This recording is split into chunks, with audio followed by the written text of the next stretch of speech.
ஓம் சாந்தி. எல்லோரும் சந்தோஷமாக இருக்கிறீங்களா? திரௌபதியுடைய திருமணம் சர்ச்சை நிரம்பிய திருமணம், நிறைய ரகசியம் நிரம்பிய திருமணமும் கூட. ஸோ ஏன்னா அது நேரடியாக பார்த்தால் அது திரௌபதிக்கு சுயமரம் வைக்கிறாங்க, நிறைய ராஜாக்கள்லாம் கலந்துக்கிறாங்க. ஆனால் திரௌபதியுடைய அப்பாவுக்கு அர்ஜுனனுக்கு கொடுக்கணும் திரௌபதியை அப்படின்னு தான் ஆசை. ஆனால் அவங்களும் காட்டில் தலைமறைவாக வாழறதுனால எப்படி கொடுக்கறது? ஸோ இந்த மாதிரி நம்ம எல்லோருக்கும் செய்தி அனுப்புனா கண்டிப்பாக அவங்க வருவாங்க அப்படின்னு ஒரு நம்பிக்கை அவருக்கு. அதனால் வைக்கிறாரு. அந்த நேரம் இவங்க ஒரு பிராமணர் வேடமிட்டு ஒவ்வொரு இடமா போகிறாங்க. அது மாதிரி ஒரு பிராமணர் வீட்டில் இருக்கிறாங்க. ஸோ அப்போ ஒருத்தர் வியாசர் சொல்கிறார், இந்த மாதிரி திரௌபதிக்கு திருமணம் நடக்க போகுது, அங்கே போங்க, சுயமரத்தில் கலந்துக்கோங்க அப்படின்னு சொல்லிட்டு போகிறார். ஸோ அதனால் இவங்க வராங்க, பிராமணராகவே தான் வராங்க. ஸோ அப்படி வரும்பொழுது அங்கே நிறைய ராஜாக்கள் இருக்கிறாங்க, திரௌபதியை திருமணம் செய்கிறதுக்காக சுயமரத்துக்கு வந்திருக்கிறாங்க. அப்போ இவர் திரௌபதியுடைய அப்பா ரொம்ப கடுமையான போட்டி வைக்கிறார். முதல்ல அந்த வில்லம்பு தூக்கக்கூட முடியாத மாதிரி கடினமான வில்லம்பு வைக்கிறாரு. அதை நானேற்றி 5 கணைகள் வைக்கிறாரு. அந்த 5 கணைகளில் மேலே தொங்கிட்டு இருக்கிற மீனை அம்பு விட்டு தாக்கணும். இதில் என்ன ஒரு ட்விஸ்ட் அப்படின்னா, இப்படி மேலே பார்த்து தாக்கக்கூடாது, கீழே தண்ணி இருக்கும், தண்ணியை பார்த்து அந்த மீனை கரெக்டாக அம்பு விட்டு தாக்கணும். ஆனால் அதில் இன்னொரு ட்விஸ்ட்டு என்ன அப்படின்னா, அதை சுற்றி ஒரு சக்கரம் வேறு சுற்றிக்கிட்டே இருக்கும். கரெக்டாக அந்த சக்கரம் அந்த மீன் கிட்ட வரும்போது அந்த சக்கரத்துக்குள்ளே அந்த அம்பு போய் அதை தாக்கணும். இவ்வளவும் இவர் தண்ணியில் பார்த்தே கால்குலேட் பண்ணணும். எவ்வளோ பெரிய விஷயம். ஆனால் அந்தளவுக்கு யாரும் போகலை, ஏன்னா யாராலையும் அம்பை தூக்கக்கூட முடியல. ஸோ கடைசியில் இவன் மட்டும் கர்ணனும் கலந்துக்கிறான். அவன் தான் வில்வித்தையில் சிறந்தவன், அர்ஜுனனுக்கு நிகரானவன். ஆக்சுவலாக அர்ஜுனனை விட வில்வித்தையில் சிறந்தவன் அப்படின்லாம் சொல்லுவாங்க இல்லையா? அதனால் அவன் வில்ல எடுக்க வரும்போதே எல்லோரும் முடிவு பண்ணிடுறாங்க, இவன் ஒருவேளை இவனாலையும் முடியலன்னா எவனாலையும் முடியாதுப்பா அப்படின்னு துரியோதனன் சொல்கிறான். அப்போ அவன் நானேற்றி அம்பு விடுற அந்த தருணத்தில் திரௌபதி எழுந்திரிச்சு, நீ ஒரு சூத்ரனுடைய மகன், நீ என்ன தான் இப்போ ராஜாவாக இருந்தாலும் உண்மையில் நீ சூத்ரனுக்கு தானே பிறந்த, அப்படி சூத்ரனுடைய மகனை திருமணம் செஞ்சுக்க எனக்கு இஷ்டம் இல்லை அப்படின்னு சொல்கிறாங்க. உடனே ஒரு மன உளைச்சலோடு அவன் போயிடுறான். ஸோ இப்போ அவங்க அப்பாவுக்கு கவலை, என்னடா யாராலையுமே இதை பண்ண முடியலையே, என் மகளுக்கு திருமணம் நடக்குமா நடக்காதா, இந்த போட்டியில் கலந்துக்க யாருமே கிடையாதா அப்படின்னு கேட்கும்போது அந்த கூட்டத்தில் ஒரு மூலையில் இருந்த பாண்டவர்கள், அவர்களில் ஒருவரான அர்ஜுனன் ஏந்திரிச்சு, நான் இதில் கலந்துக்கலாமா அப்படின்னு கேட்குறாரு. ஏன்னா அங்கே ராஜாக்கள் தானே வருவாங்க சுயமரத்துக்கு, இவர் பிராமணர். அப்போ திரௌபதியுடைய அண்ணன் சொல்கிறான், யார் வேணாலும் கலந்துக்கலாம் அப்படின்ட்டு. இப்போ இதில் நிறைய ட்விஸ்ட் இருக்குவாங்க. யார் வேணாலும் கலந்துக்கலாம்னா அப்புறம் எதுக்கு கர்ணனை விடலை அப்படின்னு ஒரு ட்விஸ்ட் இருக்குது. வெளிப்படையாக தெரிகிற மாதிரியே இருக்கும், ஏன்னா அதுக்குள்ளே வேறு ஒரு ரகசியம் இருக்குதுன்றது தான். சரி, இப்போ அர்ஜுனன் கிருஷ்ணரை பார்த்துட்டு சிவபெருமானை நினச்சிட்டு தண்ணியை பார்த்து நானேற்றி கரெக்டாக அந்த போட்டியில் ஜெயிக்கிறார். மீனை அம்புனால் தாக்குறார். ஸோ இதை பார்க்கும் பொழுது அர்ஜுனனாக தான் இருப்பான் அப்படின்ட்டு கிருஷ்ணருக்கும் தோணுது, திரௌபதிக்கும் தோணுது. அவங்க சந்தோஷமாக மாலையிட்டு அழைச்சிட்டு போகிறாங்க. ஸோ அதுக்கப்புறம் உங்களுக்கு தெரியும், அங்கே போனவுடனே ஆக்சுவலாக பிராமணர்கள் பிச்சை எடுத்து சாப்பிடுவாங்க. அது மாதிரி நாங்கள் இன்றைக்கி பிச்சை எடுத்துகிட்டு வந்திருக்கிறோம் அப்படின்னு வெளியிலேருந்தே சொல்கிறாங்க பாண்டவர்கள். அப்போ பாண்டவர்களுடைய தாய் குந்தி தேவி சொல்கிறாங்க, சரி 5 பேரும் பகிர்ந்துக்கோங்க அப்படின்ட்டு. ஆனால் இவங்க பிச்சைன்னு சொன்னது அந்த பெண்ணை பகிர்ந்துக்கோங்கன்னா அவங்களுக்கு ஷாக் ஆகிடுது. அப்புறம் என்னடா அது இப்படி சொல்லிட்டுமேனு அவங்க வருத்தப்படுறாங்க. அதனால தான் 5 பேருக்கு மனைவி அப்படின்வாங்க. அது முன் ஜென்மத்தில் ஒரு கதையும் இருக்கும். ஸோ நம்ம இப்போ அதுக்குள்ளே போகலை. அதுக்கு முன்னாடி உள்ள விஷயத்திலே நிறைய ரகசியம் இருக்குது. ஏன்னா உண்மையிலே மகாபாரதம், ராமாயணம், குரான், பைபிள் இதில் சொல்லப்பட்ட கதைகள் எதுவுமே நிஜத்தில் நடந்தது கிடையாது. அதனால தான் அதில் புரியாத புதிராக நிறைய விஷயம் இருக்குது. இப்போ கூட சொன்னோம் இல்லையா, கர்ணன் கலந்துக்கக்கூடாது, சத்திரியன் இல்லைன்னா அப்போ எப்படி பிராமண வேஷத்தில் இருக்கிற அர்ஜுனன் மட்டும் கலந்துக்க முடியும்? உண்மையிலே இந்த ஒரே சம்பவத்தில் 2 ஆங்கிள் இருக்குது. ஒன்று என்ன அப்படின்னா, இது உண்மையில் மனிதனுக்கும் நடக்கிற திருமணம் கிடையாது. அது புரிஞ்சுக்கணும் அப்படின்னா முதல்ல இதை புரிஞ்சுக்கணும். இந்த 5000 வருட காலச்சக்கரத்தில் கடைசி 100 வருடம் நடக்கிற விஷயம்தான் வேதங்களாக வெளிப்படுது. ஏன்னா இந்த கடைசி 100 வருடம் என்ன நடக்குதுன்னா, கடவுள் இந்த பூமிக்கு வரார். ஒரு வயோதிகர் உடலில் பிரவேசமாகி அவருக்கு பிரம்மான் பேர் வச்சு, அந்த வயோதிகருக்கு பிரம்மான் பேர் வச்சு, அந்த பிரம்மா வாய் வழியாக கடவுள் சிவபெருமான் பேசுகிற ஞானத்தை கேட்குறவங்க குமாரிகள். பிரம்மா மூலமாக கடவுளுக்கு குழந்தையானவர்கள் அப்படின்னு அர்த்தம். ஸோ என்ன சொல்கிறாருன்னா, இதே பிரம்மா 5000 வருடத்திற்கு முன்பு விஷ்ணுவாக இருந்தார். ஸோ அதுதான் விஷ்ணுவுக்கும் சிவனுக்கும் ஐயப்பன் பிறந்தார்ன்றதுடைய அர்த்தம் என்னென்னா, இப்போ இறைவனுடைய ஞானத்தை கேட்டு இறைவனுடைய குழந்தை ஆனவர்களைத்தான் ஐயப்பன் அப்படின்னு சொல்லப்படுது. அது ஒருத்தருடைய பேர் கிடையாது. ஸோ இங்கே இறைவன் கொடுக்குற ஞானம் என்னென்னா, இந்த 5000 வருட காலச்சக்கரத்தில் முதல் பாதி சொர்க்கமாக இதே பாரத பூமி இருந்தது. அந்த பாரதத்தில் தேவதையாக இருந்தவர்கள் தான் மறுஜென்மம் எடுத்து சொர்க்கத்தில் இருந்த அந்த அழகு, ஆரோக்கியம், செல்வம் அனைத்தையும் இழந்தவர்களாக கலியுகத்தின் இறுதியில் மாறுறாங்க. ஸோ அவர்களுக்குத்தான் இறைவன் இந்த ஞானத்தை கொடுத்து மீண்டும் சொர்க்கத்தின் தேவதையாக்குறார். அதனால தான் நீங்கள் பாருங்கள், பாண்டவர்கள் அந்த ராஜ்யத்திலிருந்து இழந்து வராங்க, மீண்டும் ராஜ்யத்தை அடையிறாங்க. ராமர் ராஜ்யத்தை இழந்து வரார், மீண்டும் ராஜ்யத்தை அடைகிறார். மோசஸ் அங்கேருந்து பாலாறு தேனார் ஓடக்கூடிய இடத்துக்கு போகிறார். ஆதாம் ஏவாள் சொர்க்கத்திலேருந்து துரத்தி விடப்படுறாங்க கடவுளால். மீண்டும் மனித இனம் சொர்க்கத்துக்கு போகிறதுக்கான பாதை எல்லாமே ஒரே விஷயந்தான் சொல்லப்பட்டு இருக்கும். ஸோ இங்கே கடவுள் சொல்கிறது என்ன அப்படின்னா, சொர்க்கத்தில் உடம்புன்ற உணர்வு இருக்காது. இந்த உடலை இயக்கக்கூடிய ஆத்மா நானுன்ற உணர்வில் இருப்பீங்க. அதாவது உயிர், அது பூர்வ மத்தியில் நட்சத்திரம் மாதிரி ஜொலிக்கினால்தான் தான் இங்கே பொட்டு வைக்கிற பழக்கம் இருக்குது. அந்த ஆத்மா தான் கண் வழியாக பார்க்குது, வாய் வழியாக பேசுது, அனைத்து காரியத்தையும் செய்யுதுன்ற உணர்வு சொர்க்கத்தில் எல்லோருக்கும் இருந்ததுனால ஆண்களும் பெண்களும் அவ்வளோ அழகாக இருந்தாலும் சின்ன சலனம் கூட இருக்காது. காதல், காமம் இதெல்லாம் இருக்காது. அதனால தான் அவங்கள கோயில் கட்டி கும்பிடுறோம். அங்கே கணவனும் மனைவியும் நமக்கு ஒரு வாரிசு வேணும்னு நினைக்கும்போது மனைவி கர்ப்பமாவாலே தவிர காமத்தினால் கிடையாது. அவ்வளோ பரிசுத்தமாக தான் அங்கே இருக்கிற எல்லோருமே பிறப்பாங்க. அதோடைய நினைவு தான் இயேசு கூட அப்படி பிறந்ததாக பைபிளில் போட்டிருக்கிறாங்க. ஸோ அவ்வளோ பரிசுத்தமாக இருந்ததுனால தான் சொர்க்கமாகவே முதல் 2500 வருஷம் இருந்தது. தங்க செங்கற்களால் கட்டப்பட்ட மாட மாளிகையில் இருப்பாங்க. அப்போ எவ்வளோ பணக்காரர்களாக இருந்திருப்பாங்கன்னு யோசிச்சு பாருங்கள். சிங்கமும் பசுவும் ஒன்றா தண்ணி குடிக்கும். விலங்குகள் கூட ஒன்றுக்கு ஒன்று அவ்வளோ அன்பாக அமைதியாக இருக்குது அப்படின்னா மனிதர்கள் எவ்வளோ அன்பாக இருந்திருப்பாங்கன்னு யோசிச்சுப்பாங்க. அப்படி வாழ்ந்ததுனால தான் அவங்கள கோயில் கட்டி கும்பிட்றோம். அப்படி இருந்தவர்கள் இன்றைக்கி இப்படி ஆனோம் அப்படின்னா கொஞ்சம் கொஞ்சமாக ஆத்மான்றதை மறந்து உடம்புன்ற உணர்வுக்கு வந்துட்டோம். ஆத்மான்ற உணர்வில் இருக்கும்போது உள்ளிருந்தே அன்பு, அமைதி, ஆனந்தம் அனுபவம் ஆகிக்கிட்டே இருக்கும். ஆனால் உடல்ன்ற உணர்வு வந்துட்டதுனால உள்ளிருந்து ஆனந்தம் வரலை.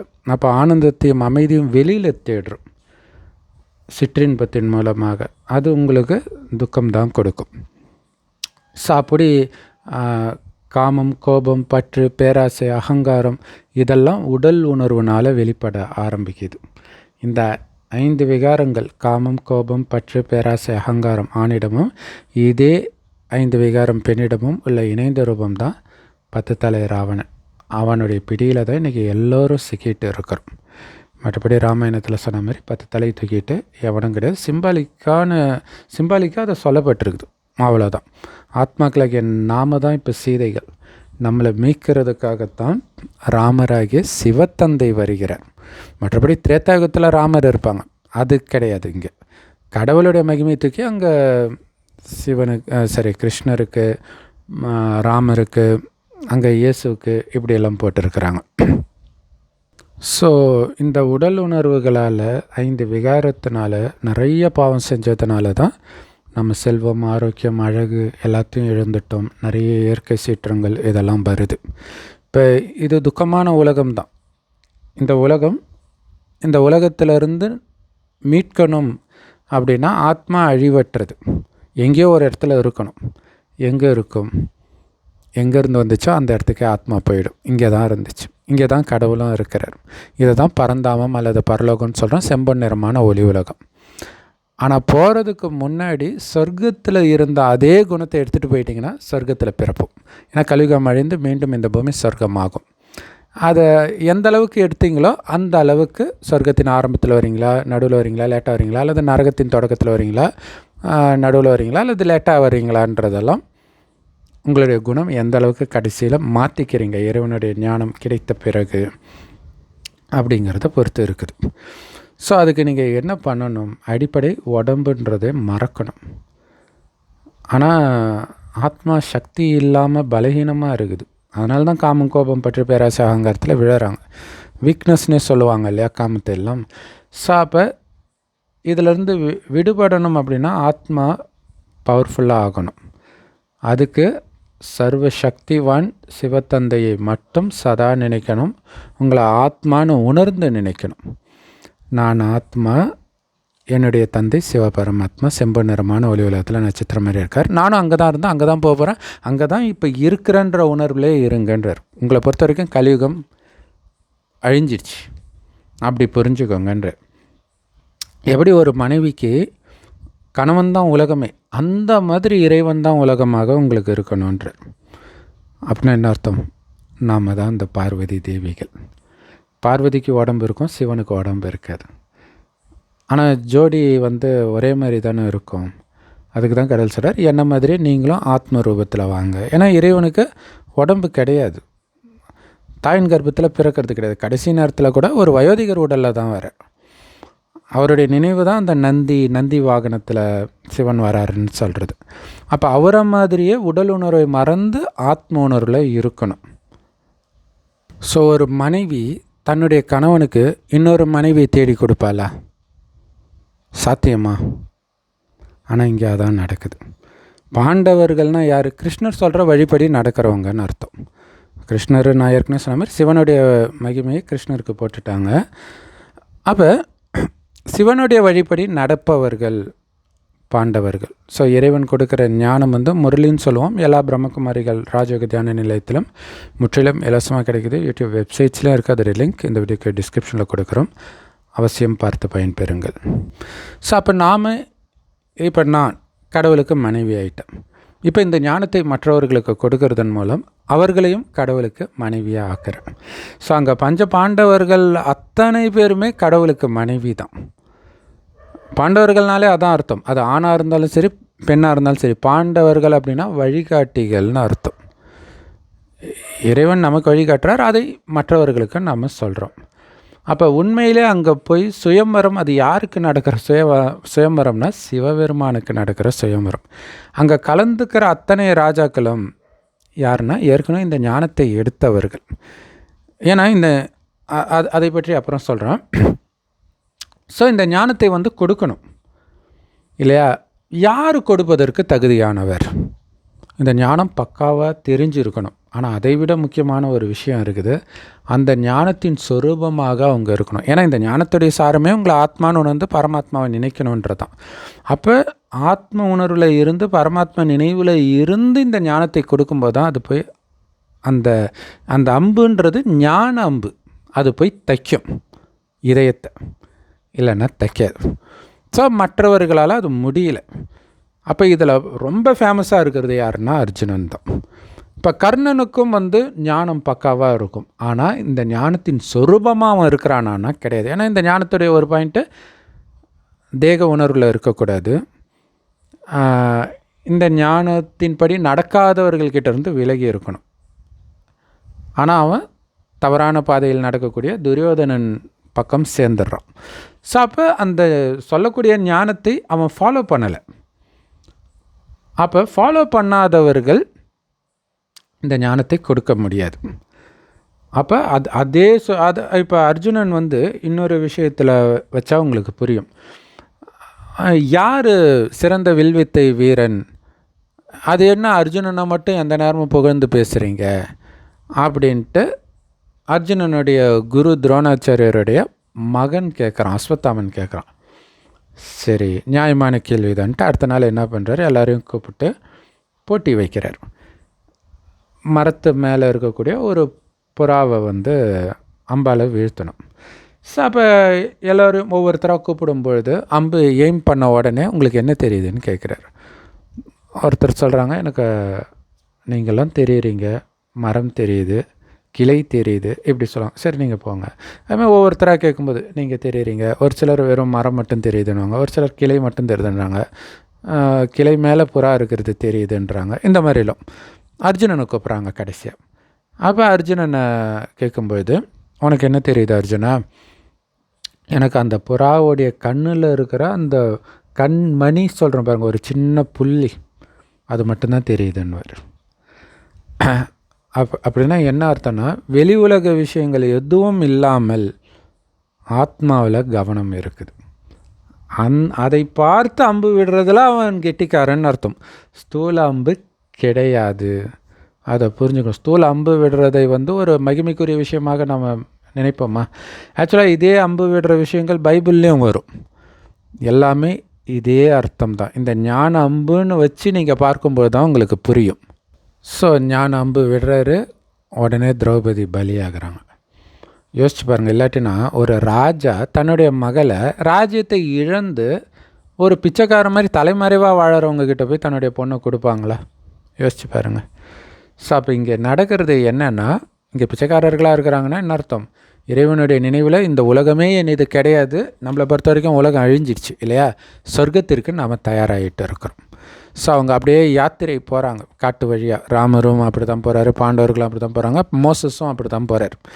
இது உண்மையில் சொர்க்கத்துக்கு போகிற யாத்திரை, ஸ்தூலமாக போகிறதில்ல. நினைவுனால் இறைவனை நினைத்து நினைத்து தூய்மையாகி அந்த குணத்தை வளர்த்து அங்கே போகிறது.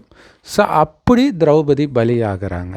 இப்போ உங்களுக்கு டவுட் வரும், அப்போ கல்யாணம் பண்ணலையா? பண்ணலைன்றதை நிரூபிக்கிறது தான் அடுத்த கட்டம். 5 பேர் ஷேர் பண்ணிக்கோங்கன்னு சொல்லுவாங்களா? இல்லையா? அப்படியே சொன்னாலும் யாராவது ஃபாலோ பண்ணுவாங்களா? அப்போ இதோடைய அர்த்தம் என்னென்னா, 5 பேருக்கு 5 ஆணோடு ஒரு பெண்ணுக்கு என்ன உறவு இருக்க முடியும்? சகோதர உறவை தவிர. அப்போ இங்கே ஏன்னா இங்கே சிவன் நம்முடைய அப்பா, உடம்புன்னு கூட பார்க்கக்கூடாது, ஆத்மாவை தான் பார்க்கணும். ஆத்மா எல்லாருக்கும் இறைவன் கொடுக்குற அந்த சொர்க்கம்ன்ற ஆஸ்திக்கு உரிமை இருக்கிறதுனால ஆத்மாக்கள் எல்லாம் ஆண் குழந்தைகள். அதனால தான் முஸ்லீம்கள் பாய் பாயின்னு சொல்கிறாங்க. அவங்களுக்கு அர்த்தம் தெரிஞ்சு சொல்ல, பட் இதோடைய அர்த்தம் அதுதான். அப்போ அந்த சகோதரர்களில் இவளும் ஒரு சகோதரராக சேர்றா அப்படிங்கிறது தான் அதோடைய அர்த்தம்.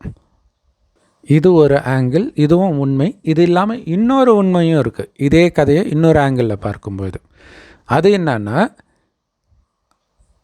இது வந்து சொர்க்கத்துக்கு போகிறதுக்காகத்தான் இந்த ஞானத்தை கடவுள் கொடுக்கிறார்.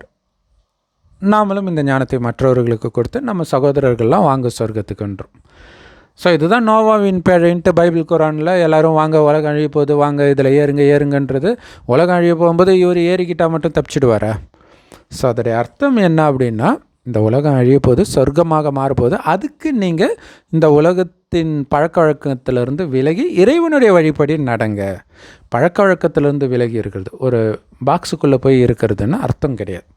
சரி, ஆனால் சொர்க்கத்துக்கு போகிறோம். சொர்க்கத்தில் அது வந்து ராஜாராணி ஆச்சு. எல்லாருமே பணக்காரர்கள் தான், ஆனாலும் வரிசை கிரமம் இருக்கும். பணக்காரர்கள், அதை விட பணக்காரர்கள், அதை விட பணக்காரர்கள், அதை விட மகான் பணக்காரர்கள், இப்படிலாம் இருப்போம். அதில் ரொம்ப ரொம்ப பணக்காரர்கள் யார் இருப்பாங்க? ராஜா. அதை விட பணக்காரர் யார் இருப்பாங்க? மகாராஜா. அப்போ சொர்க்கத்தின் மகாராஜா மகாராணி தான் லக்ஷ்மி நாராயணன். ஆக்சுவலாக லக்ஷ்மி நாராயணன்றது ஒருத்தர் கிடையாது, வம்சம், ராஜ பதவி. 1ஆம் பல்லவன் 2ஆம் பல்லவன் மாதிரி 1ஆம் நாராயணன் 2ஆம் நாராயணன், அப்படியே 8 நாராயணன் வரும். அந்த 8 நாராயணன் கல்யாணம் பண்ணுற வெவ்வேறு பெண்களை தான் அஷ்டலக்ஷ்மின்னு நாம் சொல்கிறோம். இப்போ நம்முடைய லட்சியம் என்னென்னா, லக்ஷ்மி நாராயணனாக ஆகணும். அதில் முதல் லக்ஷ்மி நாராயணனாக ஆகணும், முதல்ல வரணும். அதான் மெயின். அப்போ தானே சொர்க்கத்தின் முழு சுகத்தையும் அனுபவிக்க முடியும். ஸோ அப்போ நாராயணன் ஆகிறது தான் நம்மளுடைய லட்சியம். இப்போ நாராயணன்னா யாரை கல்யாணம் பண்ணுவார்? லக்ஷ்மியை தான் கல்யாணம் பண்ணுவார். லக்ஷ்மி ஆகணும்னா லக்ஷ்மி யாரை கல்யாணம் பண்ணுவாங்க? நாராயணனை தான் கல்யாணம் பண்ணுவாங்க. அப்போ நம்முடைய லட்சியமே மகாலட்சுமியை திருமணம் செய்கிறது அல்லது நாராயணனை திருமணம் பண்ணுறது. ஸோ அதனால தான் நீங்கள் பார்த்தீங்கன்னா பக்தர்களில் சிரோன்மணி நம்பர் 1ஆக கருதப்படுபவர் நாரதர். அந்த கதையிலே பார்த்தீங்கன்னா மகாலட்சுமியை பார்த்தோன்னே அந்த அழகில் மயங்கி அவளை திருமணம் பண்ணுன்ட்டு அந்த சுயமரத்தில் போய் கலந்துக்கிறார் நாரதர். ஆனால் மகாவிஷ்ணுவும் வர்றாரு. எப்படி வர்றாருன்னா மகாவிஷ்ணு வேஷத்தில் நாரதர் அங்கே போகிறார் ஒரு வரம் வாங்கிட்டு. ஒரிஜினல் மகாவிஷ்ணுவும் இருக்கார். ஆனால் லக்ஷ்மி வந்து கரெக்டாக ஒரிஜினல் மகாவிஷ்ணு கழுத்தில் மாலை போட்டுடுறாங்க. இவருக்கு செம்ம டென்ஷன் ஆகிடுது. எப்படி இது சாத்தியம்னு. அப்போ விஷ்ணு சொல்கிற கண்ணாடியை பாருன்னு. கண்ணாடி பார்த்தா முகம் வந்து குரங்காக இருக்கும். ஸோ அதுக்கு இவங்க விளக்கம் என்ன சொல்லுவாங்க பக்தி மார்க்கத்தில்னா, ஹரி மாதிரி முகம் வேணும்னு அவர் கேட்குறாரு. ஹரிக்கு 2 அர்த்தம் இருக்குது, ஒன்று விஷ்ணு இன்னும் குரங்கு அப்படின்ட்டு. ஆனால் அதோடைய உண்மையான அர்த்தம் என்னென்னா, மகாலட்சுமி வந்து சொர்க்கத்தில் காதல் காமம் இதெல்லாம் கிடையாது. அப்போ காமம்னா என்னன்னே தெரியாத ஒருத்தர் தான் அங்கே வந்து மகாலட்சுமியை திருமணம் செய்ய முடியும். ஆனால் இங்கே அழகில் மயங்கிடுறார். அப்போ தேக உணர்வு இருக்குது. அப்போ மகாலட்சுமியை கல்யாணம் பண்ணுறதுக்கு தகுதியற்றவர் அப்படின்னு அர்த்தம். ஸோ இப்போ இந்த சுயம்பரத்தை இது சொர்க்கத்தில் இருக்கக்கூடிய லக்ஷ்மியை திருமணம் பண்ணுறதுக்கான ஒரு விஷயம். ஆனால் இதில் கலந்துக்கக்கூடியது அதாவது லக்ஷ்மியை திருமணம் செய்கிறதுக்கு ஒரு சுயமரம் நடக்குதுன்னு வச்சுக்கோங்களாம். அதில் இருக்கிறதுக்கு தகுதியானவர்கள் யார்? லக்ஷ்மிக்கு ஈக்குவலாக இருக்கிறவங்க தான். லக்ஷ்மி வந்து காமம் கோபம் பற்றி பேராசாங்கன்னா என்னன்னே தெரியாமல் தெய்வீக குணத்தின் மொத்த உருவமாக இருப்பாங்க. அதே மாதிரி இருக்கிறவர் தான் ஆக முடியும். அப்படி இருக்கும்போது துரியோதனன் நான் ஏற்கனவே சொன்ன மாதிரி ஞானம் சூப்பர், ஆனால் அதை ஃபாலோ பண்ணலை. தேக உணர்வில் இருக்கிறோம் இல்லையா? அந்த நட்புக்காக என்ன வேணாலும் பண்ணுவோம், அதெல்லாம் தேக உணர்வு. ஸோ அப்போ அப்படி இருக்கிறவங்க லக்ஷ்மி திருமணம் செய்வதற்கு தகுதியற்றவர்கள் அப்படின்னு அர்த்தம். ஸோ சூத்ரன் சொல்கிறாங்க இல்லையா, சூத்ரபுத்திரன் அப்படின்றது இது பார்த்திங்கன்னா அது ஆக்சுவலாக வர்ணம், ஜாதி கிடையாது. சத்தியுகத்தில் இருக்கிற எல்லாருமே இந்த 5000 வருடத்தை 4 யுகமாக பிரிச்சிங்கன்னா சமமாக சத்தியுகம், திரேதாயுகம், துவாபரயுகம், கலியுகம். ஆனால் மதங்கள் உருவான நூல்களில் வந்து லட்சக்கணக்கான வருடங்கள்னு மனிதர்கள் எழுதியிருப்பாங்க. நாம் சொல்கிறது கடவுள். இங்கே நாங்கள் சொல்கிற எல்லாமே கடவுள் நேரடியாக இப்போ சொல்லிட்டு இருக்கிறது. இது மைண்டில் பதியணும். நம்ம சொல்கிற ஞானத்தை விட அதுதான் முக்கியமான விஷயம். ஏன்னா கடவுள் சொன்னால் மட்டும்தான் அது உண்மையாக இருக்கும். அப்போ சத்தியுகத்தில் இருக்கிறவங்கள தேவதைகள்னு சொல்கிறோம். இவங்களும் தேவதைகள் தான், பட் 100% தேவதைன்னா சத்தியுகம் தான். திரேதாயுகத்துக்கு வரும்போது அவங்க சத்திரியர்கள், கொஞ்சம் சக்தி குறையுது. அடுத்த துவாபர யுகத்துக்கு வரும்போது அவங்களே வைஷ்யர்கள் ஆகிறாங்க. கலியுகத்துக்கு வரும்போது சூத்திரர்கள். ஃபுல் கலை குறைஞ்சி சக்தி குறைஞ்சி குணங்கள் எல்லாம் கெட்டு போகும்போது சூத்திரர்கள். அப்படி கெட்டு போனவர்களை மீட்பதற்கு தான் கடவுள் வர்றார். அதான் பாவிகளை ரசிக்க நான் வந்தேன்னு பைபிளில் இருக்கும். அப்போ வந்து எல்லாருமே கீதையில் கூட ஆரம்பத்தில் சாதகன் சூத்ரனாகவே இருக்கிறான் அப்படின்னு இருக்கும்.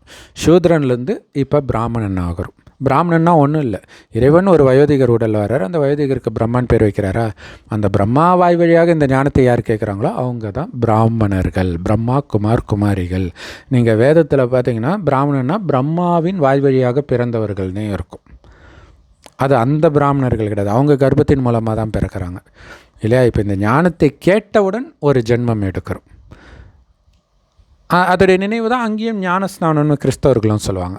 சரி, இதோடைய நினைவு இப்போ நடக்கிறதுடைய நினைவு தான் எல்லா மதத்துலையும் வெளிப்படுது. அப்போ இப்போ நாம் பிராமணன் ஆகிறோம். எதுக்கு? சொர்க்கத்துக்கு போகிறதுக்கு. எதுக்கு? சொர்க்கத்தில் மகாலட்சுமியை திருமணம் செய்கிறது லட்சியம், அல்லது மகாவிஷ்ணுவை திருமணம் செய்கிறது லட்சியம். ஸோ அதனால தான் நீங்கள் ராமாயணத்தில் பார்த்தீங்கன்னா வேதவதின்ற ஒரு பெண்ணை வந்து கடத்துறதுக்கு ராவணன் வரான். அவள் காட்டில் தவம் பண்ணிகிட்டு இருக்கிறான், நாராயணன்ட்டு. அப்போ அவள் கையை பிடிச்சி இழுத்த உடனே அவளுக்கு தவம் கலைஞ்சிருது இல்லையா? அப்போ அவள் சபிக்கிறா. அதுக்குள்ளே போக வேண்டாம், அதுக்கு முன்னாடியே அவள் சொல்கிறா, நான் வந்து பிரம்மாவுடைய மகள்னுவா. அதாவது நாரதரும் பிரம்மாவுடைய மகன் தான். எல்லாருமே மானசீக புத்திரர்கள்னு இருக்கும். அப்படின்னா தன் கர்ப்பத்தினால பிறந்தவங்க கிடையாது. இப்போ நம்ம சொல்கிறோம் இல்லையா, பிரம்மா வாய் வழியாக பிறந்த பிராமணர்கள் தான். அப்போ என்னுடைய அப்பா பிரம்மா, அவருக்கு என்ன மகாவிஷ்ணுவுக்கு கல்யாணம் பண்ணி கொடுக்கணும்னு ஆசை, அதுக்கு தான் நான் தவம் பண்ணுறேன்னு சொல்லுவாள். அப்போ ராவணன் நக்கலாக சொல்லுவான், மகாவிஷ்ணுவா, அவன் பொம்பளை வாசனையை அறியாதவனாச்சே அப்படின்னு சொல்லி. அப்படின்னா அர்த்தம் காமத்தை வென்றவர்கள்னு அர்த்தம். அப்படி இருப்பவர்களுக்கு தான் மகாலட்சுமி கிடைக்கும். காமத்தில் மூழ்கினவங்களுக்கு எப்படி கிடைக்கும் இல்லையா? ஒரு பொம்பளை பொறுக்கிக்கு முதல்ல உங்கள் தங்கச்சியோ உங்கள் மகளையோ கொடுப்பீங்களா? கலியுகத்திலேயே. அப்படி இருக்கும்போது சத்தியுகத்துக்குள்ளேயே வர முடியாது. ஸோ அப்போ மகாலட்சுமிக்கு ஈக்குவலாக யார் இருக்கிறா, அவங்களுக்கு தான் அங்கே மகாலட்சுமி கிடைக்கும். ஸோ அப்படி ஈக்குவலாக இருக்கக்கூடிய ஒருவர் இங்கே அர்ஜுனனாக காட்டப்படுறாங்க. ஆத்மாவை தவிர உடலே அவங்க கண்ணுக்கு தெரியல. ஸோ அதுதான் அந்த போட்டியில் பார்த்திங்கன்னா, தண்ணியில் பார்த்து மேலே சுற்றிட்டு இருக்கிற அந்த சக்கரத்துக்கு இடையில் அந்த மீன் வரும்போது அவன் அம்பு விடணும் இல்லையா? இதோடைய அர்த்தம் என்னென்னா, தண்ணி அப்படிங்கிறது பஞ்ச தத்துவத்தில் ஒன்று இல்லையா? அப்போ பஞ்ச தத்துவத்தினால் ஆன இந்த உடலையோ, இந்த உடல் மூலமாக உள்ள நடிப்பு இல்லையா? ஸோ அழகான பெண்ணாக இருக்கலாம், ஆணாக இருக்கலாம். ஸோ அந்த மயக்கத்தில் இல்லாமல் அவங்களுடைய நடிப்பு எதுலேயுமே கவனம் செலுத்தாமல் புருவ மத்தியில் இருக்கிற ஆத்மாவில் மட்டும் கவனம் கொடுத்து அந்த ஆத்மாவை எழுப்புகிறோம். நீ அழியக்கூடிய உடம்பில்லை, ஆத்மானு புரிஞ்சிக்கோ, கடவுள் வந்திருக்காரு, உன்னோட அப்பா வந்திருக்கிறாரு, சொர்க்கத்துக்கு அழைச்சிட்டு போகன்னு ஆத்மாவை பார்த்து சொல்லும்போது அந்த ஆத்மாவுக்குள்ளே இந்த ஞானம் போய் உட்காரும்.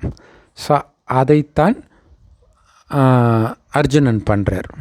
ஸோ அப்போ கொஞ்சம் உடல் உணர்வு இருக்கிறவங்க, அகங்காரத்தில் இருக்கிறவங்க, அவங்களாம் நக்கல்லாம் கூட அடிப்பாங்க. ஏன்னா ஒரு பிராமணன் போய் இதை அம்பு விடுவானா அப்படி இப்படின்ட்டு. ஸோ அந்த அகங்காரம்.